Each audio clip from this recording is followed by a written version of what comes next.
اعوذ باللہ السمیع العلیم من الشیطان اللعین الرجیم بسم اللہ الرحمن الرحیم اللہم صلی علی محمد و آل محمد وعجل فرجہم۔ جہان علم سٹی آف نالج اکیڈمی سے آپ کی بیوی جان آپ سے مخاطب ہیں۔ ایک بہت ہی سیریس قسم کی گفتگو جاری ہے اور ہمیں یقین ہے کہ اس سے بہت سارے لوگوں کو فائدہ ہوگا۔ اور یہ ہم جو ہے خانہ اخلاق در خانہ جو کتاب ہے فارسی کی، اس کا ترجمہ آپ کے سامنے پیش کر رہے ہیں۔ آیت اللہ حسین مظاہری کی کتاب ہے، ان کی تقریروں کا مجموعہ ہے، اور وہ بہت ہی سنجیدگی سے اس چیز کو لیا ہے انہوں نے، اور بہت ہی سنجیدگی سے آپ سے گفتگو جیسے کی ہے انہوں نے، اس کو ہم پیش کر رہے ہیں۔ وہ یہ کہتے ہیں کہ اگر صحیح ٹائم پہ جیسے شادی نہ ہو، جیسے کہ قرآن کہتے کہ جب ان پہ شعور دیکھو کہ ہاں یہ باشعور ہو گئے ہیں تو ان کی شادی کر دو۔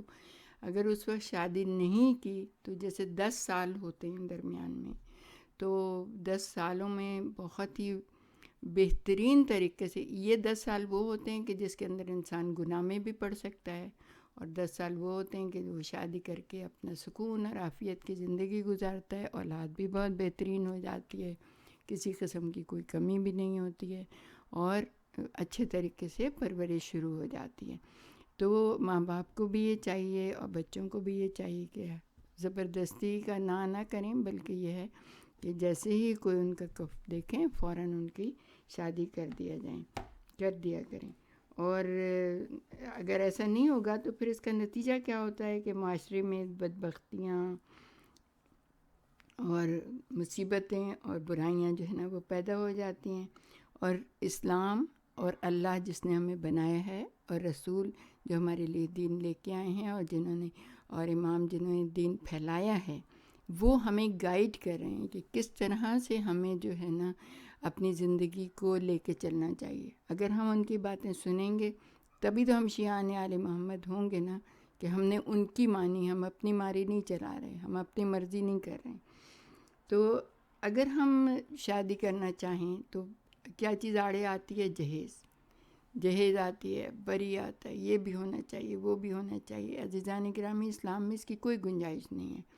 اسلام جو ہے وہ بہت ہی سادہ اور درمیانہ دین ہے، اور اس میں آپ نے دیکھا ہے شادیاں کیسے ہوتی تھیں، اور یہ جو سب کچھ ہے کہ یہ بھی ہو وہ بھی ہو، یہ سب کچھ ہندوؤں کا جو ہے نا رسم و رواج ہمارے اندر آیا ہے، کہ ہم ہندوانہ رسمیں جو ہے نا کہ اگر وہاں پہ جہیز نہیں ملے تو وہ بیٹی کو بہت تنگ کر دیتے ہیں، اس کو مار پیٹ یہ وہ۔ ہمارے یہاں ایسی کوئی چیز نہیں ہے، ہمارے یہاں سمپل جہیز سے شادیاں ہوتی ہیں، بڑے خوش رہتے ہیں، بلکہ جتنی شادی ہوتی ہے اتنا ہی بچے خوش رہتے ہیں۔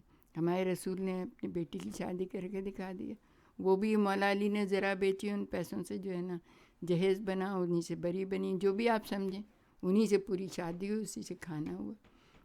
تو آپ اچھی طرح کریں، مگر یہ کہ اس میں سادگی ہونی چاہیے بہت زیادہ۔ جو جہیز پہنا بھی نہیں جاتا، جو لباس کبھی نہیں ایک دفعہ کے بعد پہنا جاتا، وہ برباد ہوتا رہتا ہے، آپ کا پیسہ برباد ہو، آپ کا ٹائم برباد ہو، یہ ساری چیزیں برباد ہوتی۔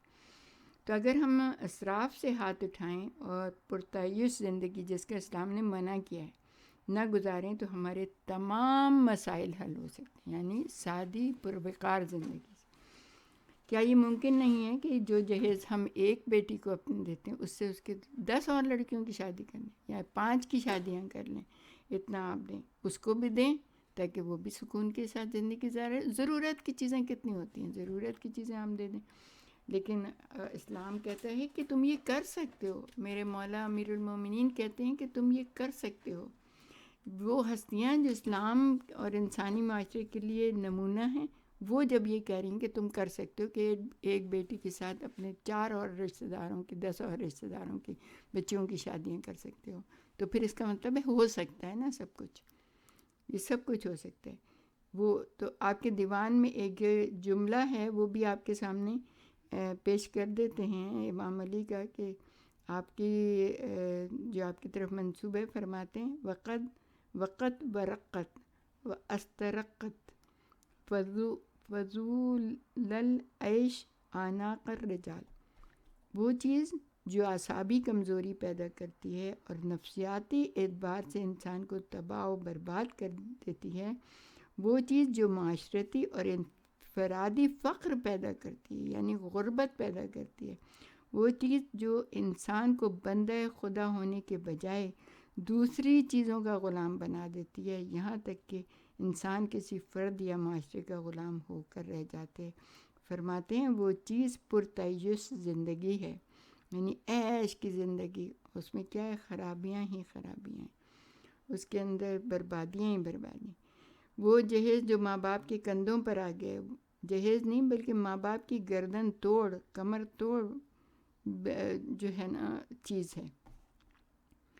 ایک ماں کو بیٹی کی شادی یا باپ کو بیٹی کی شادی کرنا جو ہے نا اتنا اذیت ناک ہو گیا ہے کہ وہ کہتے ہیں کیسے کریں شادی۔ ہم سب مبتلا ہیں، یعنی کہ ہر شخص اسی اس میں تگودوں میں لگا ہوا ہے کہ اب بچیاں بڑی ہو رہی ہیں، کیسے ان کی شادی کریں گے۔ اگر ہم کم جہیز پر قناعت کریں تو بجائے ایک بیٹی کے ہم 10 لڑکیوں کی شادیاں کریں، جس طرح کہ آج کل کی شادیاں ہو رہی ہیں کہ صرف ڈیکوریشن پہ ہی لاکھوں روپے جو ہیں نا خرچ ہو رہے ہیں۔ تو ایک واقعہ جو ہے آیت اللہ حائری نقل کرتے ہیں، وہ بہت ہی اچھا ہے، سمجھانے کے لحاظ سے بہت ہی بہترین ہے، کہ کہتے ہیں کہ مرحوم حاج شیخ بیٹھے ہوئے تھے اور طلباء بھی ان کے سامنے بیٹھے ہوئے تھے۔ ایک تاجر ایک ابا حاج شیخ کے لیے لے کر آیا۔ انہوں نے دیکھا ابا بہت اچھی تھی، بہت خوبصورت تھی، مگر باریک ابا کا پہننا زیب نہیں دیتا تھا، اور ہدیہ رد بھی نہیں کر سکتے تھے، چاہتے بھی نہیں تھے کہ رد کریں، کیونکہ ہدیہ ویسے بھی رد نہیں کیا جا سکتا۔ لہٰذا حاج شیخ نے تاجر سے پوچھا، جناب اس ابا کی قیمت کتنی ہے؟ تاجر قیمت بتانا نہیں چاہ رہا تھا، تو شیخ صاحب نے پوچھا کہ اس کی قیمت کتنی معمولی ابا کی، یعنی درمیانے درجے کی جو ابایاز ہوتی ہیں ان کے برابر ہو سکتی ہے؟ تاجر نے کہا 18 اباؤں کے برابر، یعنی اگر 18 ابائیں خریدی جائیں تو اس کی قیمت اتنی ہوگی کہ جتنی یہ ایک ابا کی ہے۔ مرحوم شیخ نے کہا، آپ دیکھیں کتنا اچھے طریقے سے انہوں نے بتایا کہ میں نے اس ابا کو قبول کر لیا، یعنی تمہارا ہدیہ میں نے قبول کر لیا ہے۔ کیا یہ ممکن ہے کہ اس کو 18 اباؤں میں تبدیل کر دیا جائے؟ تاجر نے کہا بالکل ہو سکتا ہے، جی ہاں ہو سکتا ہے۔ تاجر چلا گیا اور وہ خوشی خوشی ابا دے کر 18 ابائیں خرید لایا اور مرحوم شیخ کے سامنے رکھ دیں۔ طلباء آپ کے سامنے بیٹھے ہوئے تھے، شیخ صاحب نے ان کو ایک ایک ابا تقسیم کی اور ایک ابا خود اپنے کندھے پر رکھ لی۔ اس کے بعد تاجر کی طرف مخاطب ہو کر کہا، اب اچھا ہو گیا یا پہلے بہتر تھا؟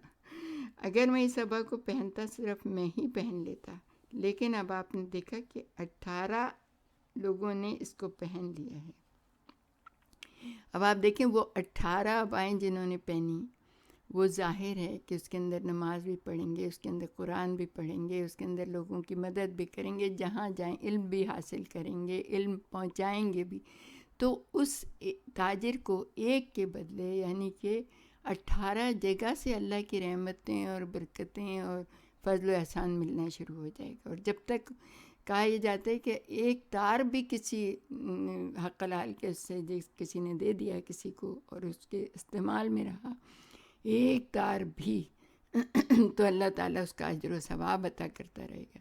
تو آپ دیکھیں کہ ہمارے معمولی سے عمل سے کتنا زیادہ لوگوں کو فائدہ ہوتا ہے اور کتنا زیادہ لوگ جو ہے نا ان باتوں سے اچھائی کی طرف مائل ہوتے ہیں۔ تو اگر ہمارے پاس بہت اللہ نے دیا تو ہم اپنی بچی کو بھی سادے طریقے سے جہیز دے سکتے ہیں، اور اس کے ساتھ ساتھ اور بچیوں کے لیے بھی ہم یہ سب کچھ کر سکتے ہیں، تاکہ اللہ تعالیٰ ہمیں 10 اور گھروں کو آباد کرنے کے صدقے میں ہمیں ہماری بچی کو یا ہمارے بچے کو بہت سکون اور عافیت کے ساتھ اپنے گھر میں رہنا نصیب کرے۔ اور پھر کیا ہے کہ ایک حدیث ہے جس میں پروردگار عالم ارشاد فرما رہا ہے، پروردگار عالم کے رسول ارشاد فرما رہے ہیں کہ تم میں سے ہر ایک حاکم ہے اور ہر حاکم سے اس کی رعایا کے بارے میں پوچھا جائے گا۔ اگر ہم انقلاب لانا چاہتے ہیں، اگر ہم اپنے آپ کو مصیبتوں سے نجات دلانا چاہتے ہیں، معاشرے کی برائیوں کو ختم کرنا چاہتے ہیں، تو ہمیں چاہیے کہ ہم اپنے اخلاق اور کردار پر، اپنے عمل کے اوپر نظر ثانی کریں. ہمیں درستگی کرنی پڑے گی. یہ جہیز جو ہم سب عالم اور فاضل اور مقدس اور غیر مقدس اپنی بیٹی کو دیتے ہیں، ہم بیٹی کو سمجھائیں کہ بیٹی دیکھو یہ جہیز جو لے کے جا رہی ہو نا، یہ 16 بیٹیوں میں تقسیم ہو سکتا ہے. آپ اس کو شروع سے بتائیں، سادگی شروع سے رکھیں اس کے اندر کہ ہم یہ 16 گھر آباد کر سکتے ہیں، ہم یہ 10 گھر آباد ہم کم از کم 3 مزید گھر آباد کر سکتے ہیں. یہ فضول کی چیز